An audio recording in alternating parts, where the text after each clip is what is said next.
Debilitating brain disorder. NBC's chief medical editor, Dr. Nancy Spiderman, is here with her amazing story. Nancy, good morning. Good morning, and it is an amazing story because little Cameron Mott was born a healthy, happy baby, but at the age of 3, things changed, and very quickly, putting her life on the line. The only hope, an extraordinary procedure for an extraordinary little girl, removing half of her brain. The Mott family started their days like most other families. However, within an hour of awakening, their days were abruptly turned upside down. At the age of 3, their daughter Cameron started to have seizures, up to 10 a day.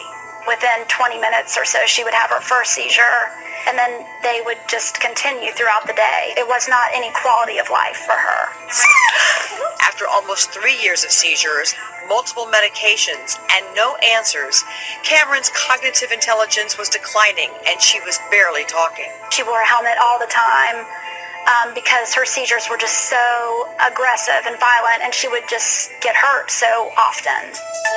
Cameron was finally diagnosed with a rare condition called Rasmussen syndrome, an autoimmune disease that causes destruction of one side of the brain.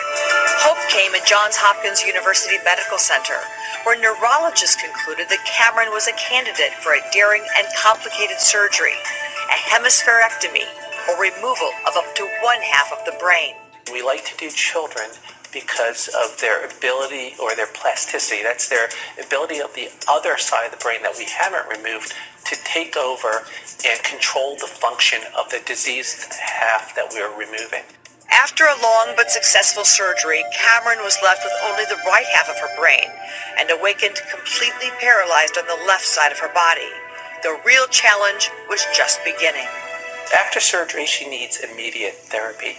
And the more therapy she gets, the faster that she's going to recover that side that's become paralyzed. With intense therapy, the remaining side of the brain was able to relearn and compensate for the hemisphere that was removed. Cameron exceeded expectations and walked out of the rehabilitation center 4 weeks later. Cameron's actually doing very well.